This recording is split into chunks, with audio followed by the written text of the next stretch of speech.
Wala na iba ko. Sa performance yan, no? Apa niya?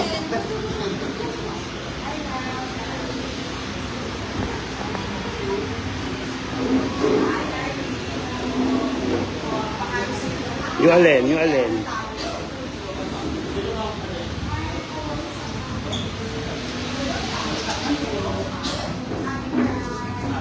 Karachi.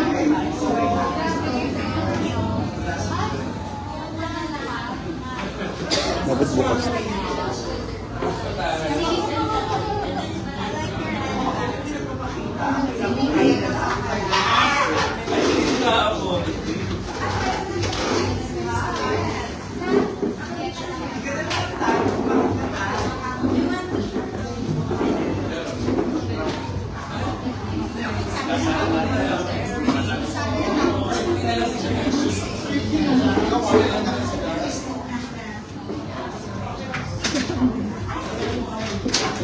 Eto po ako.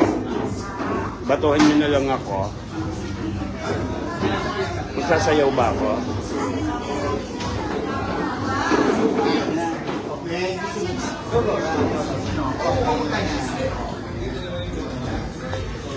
Ay, sorry po. Pangit sa spiral, pangit sa spiral. Pangit sa spiral. Madumi. Madumi.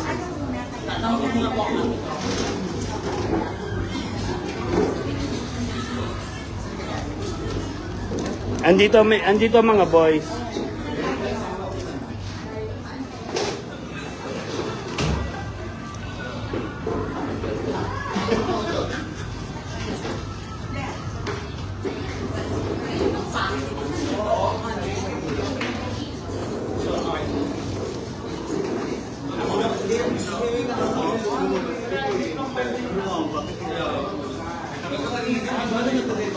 Hindi.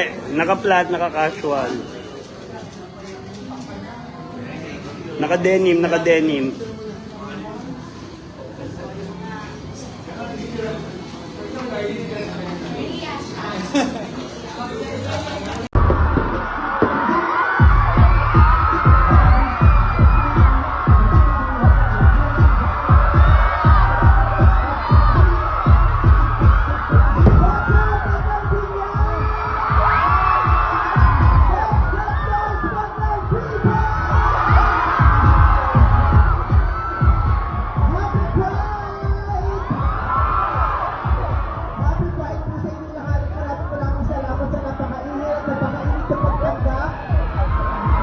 Sumayin niyo ang kagandahan!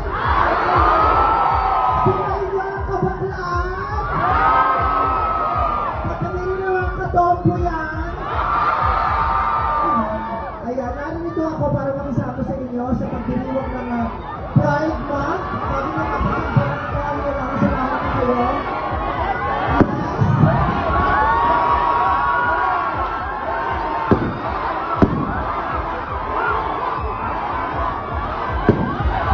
Ano ba? Hindi ko lang intindihan. Ano ba? Ano ba? Alam ko lang hinihigising. I love you everybody! Maraming salamat sa inyo. Hindi naman ito kauna-unahang pagkakataon na nandito ako sa inyo. Maraming beses na bumibisita. Lalo-lalo na tuwing Pasko.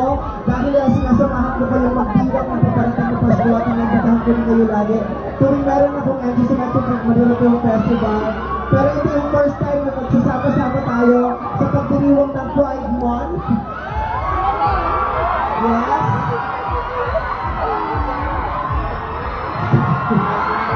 Ano ba ito? At masaya ako na nakikita kayong lahat dahil hindi lang kami mga miyembro ng LGBTQIA+ community ang narinito. Nakikiisa lahat ng genders, lahat ng kasarian at kasama niyo kami niyayakap ang bawat isa upang magpakita ng suporta at pagmamahal sa bawat isang bahagi ng aming komunidad. Maraming salamat. I love you to mga bakla. Ang daming bakla sa Binyan! Ang daming LGBT sa Binyan! Pati na rin yung mga nasa Skydeck Bar nakainom sa Skydeck Bar, mga bakla. At nandito rin ako kasi gusto ko magbigay ng pasasalamat sa Binyan dahil isa sila sa mga pangunahin na lugar na nag-adapt at nag-implementa ng Right to Care, ng Right to Care program. Napakalaking bahagi, napakalaking bahagi nito para sa aming komunidad na mabigyang proteksyon ang aming mga karapatan sa mga pagkakataon na meron kami mga pangangailangan, lalong-lalo na ang medical. Kaya maraming salamat po at acting the Right to Care program.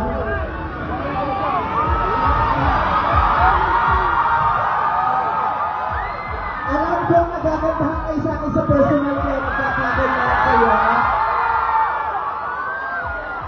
Pero hindi ko itong pagkakataon na sana pakinggan niyo yung sasabihin ko. Kasi bukod sa gusto kong magpaganda at magpaandar, meron akong gustong ibahagi lang sa inyo. Kung napapansin niyo, umulan ng malakas bago kayo magsimula. O pagkatapos ng marcha kanina. Ganun din sa UP. Pag nagkakaroon kami ng malaking pagtatanghal doon para sa Pride Month, umuulan din ng malakas. Dahil sa ibang lugar ng Pilipinas, pag may Pride event, umuulan ng malakas. Yung iba nagtatanong bakit ba kailangan umulan? Parang nadadaot na ang tala o nauunsyon ng program. Sabi ko hindi, maganda yung ulan. Kasi tuwing umuulan, diyan talaga lalong lumalabas ang kagandahan ng bahamuhan. Sabi nga ng kanta, di ba? There's a rainbow always after the rain. At pagpatak ng ulan ngayon ay lalong nagpapanagin ng kagandahan ng mga bakla at ang lahat ng kulay ng LGBTQIA plus community and the rainbow community.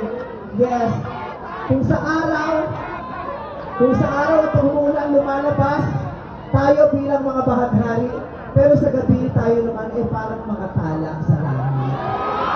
Hindi tayo nawawala ng silbi, nagniningning pa rin tayo. Kaya naman, narito ako para sabihin sa inyong lahat ng mga bahagi ng LGBTQIA plus community na ipagdiwang ninyo ang inyong mga sarili, ipagdiwang ninyo ang inyong mga kasarian, yakapin na daw ito at ipagmalaki, ipagdiwang, ipagmalaki, iwagayway, ipagsigawan, ipangalandakan. At narito rin ako para pumatok sa puso ng lahat ng mga pamilya. Lahat ng mga pamilya na mayroong miyembro ng LGBTQIA plus community. Naway sa loob ng tahanan ninyo magsimula ang pagmamahal at ang sadyang dine-deserve ng bawat isa. Naway sa tahanan ninyo magsimula ang pagmamahal na hindi na kinakailangan hanapin pa sa ibang lugar. Pagmamahal na magsisimula sa tahanan hanggang sa paglabas ng pinto nito, hanggang sa mga pagpasok sa mga susunod pang pinto na papasukin nating lahat. Katulad ng eskwelahan, sana'y mamutawi ang pagmamahal sa lahat ng eskwelahan at pagyakap sa lahat ng LGBTQIA plus community. Sana'y mamutawi ang pagmamahal sa lahat ng kalsada kung saan lalakad at tatapak ang lahat ng bahagi ng LGBTQIA plus community. Sana sa City Hall ng Binyan, patuloy na yakapin at papasukin at magdiwang ng pagmamahal ng LGBTQIA plus community. Sana sa lahat ng tindahan na papasukin natin ay may respeto at pagmamahal sa lahat ng miyembro ng komunidad natin. Diba? At sana ang LGBTQIA plus community ay hindi lamang kilalanin at i-celebrate tuwing Pride Month, tuwing June. Sana buong taon meron tayong ganitong pagkilala sa amin. At alam ko, kayo ng mga naka-naka ko, ako bilang meme ninyo,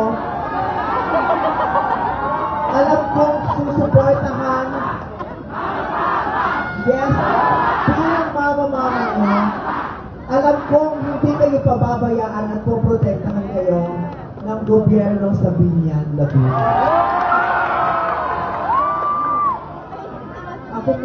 Ako mismo ang personal na nakapiling nila, nakaibigan nila, patuloy ako nakikipag-usap sa kanila at sinisiguro nila sa akin na Binyan is a safe space for the community. Diba, Mayor? Binyan is a safe space for the community. Kaya sa lahat ng mga bakla sa ibang lugar, hindi pa tayo sa Binyan dahil dito safe kayo. Katulad ng bago tayong lahat dito. At sana po, bukod sa pagdiriwang ng Pride Month at pagbibigay sa amin ng plataforma, sana po ay mabigyan nyo rin ng pagkakataon ng maraming bahagi ng komunidad namin na magkaroon ng magandang trabaho dito sa Binyan. Hindi lang kinakailangan masiguro ang ating kaligtasan, kailangan masiguro rin ang ating kabuhayan, mga bakla, di ba?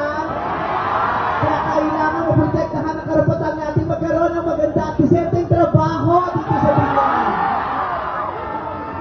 Huwag niyong ipagkait ang trabaho sa mga bakla at sa mga member ng community namin dahil makikinabang din ba yung mga babae at lalaking show ang sinusuportahan namin.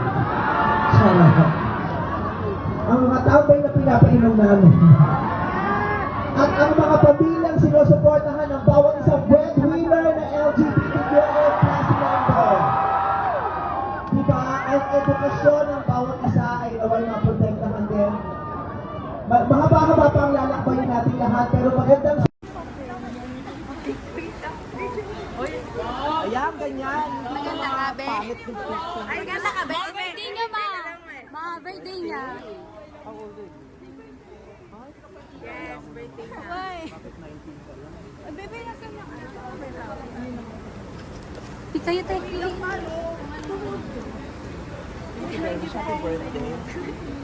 Wow. Big. Wait lang. Oh, cute. Thank you po. Thank you po. Next ako. Ako din. Thank you very much.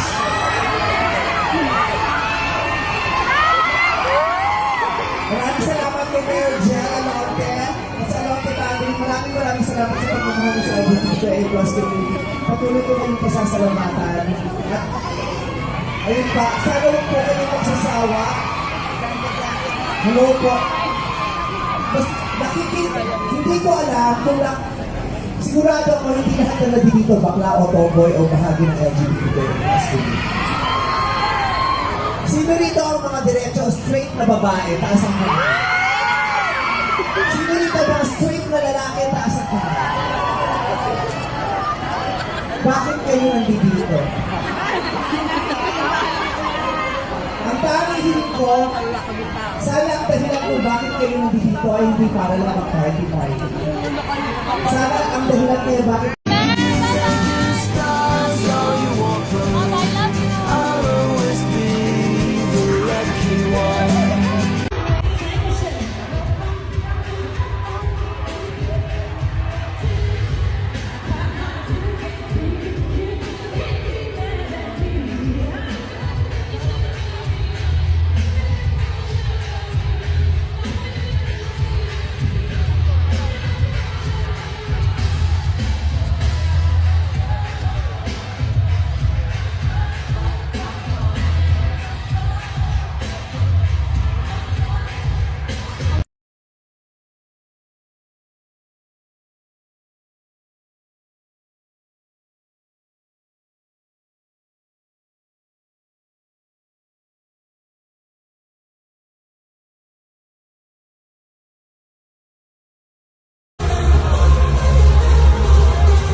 O, dali na, Benny. Ikaw na. O, dali na.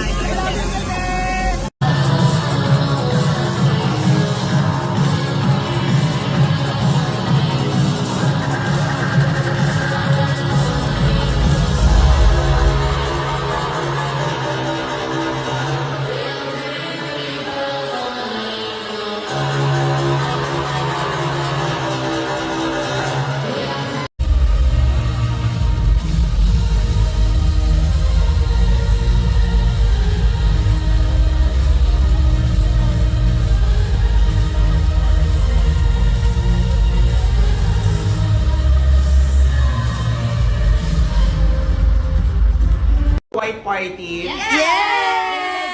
Kahit hindi naman sila naka-white kasi naman beige yung suot nila. Ayun, mga baklang to.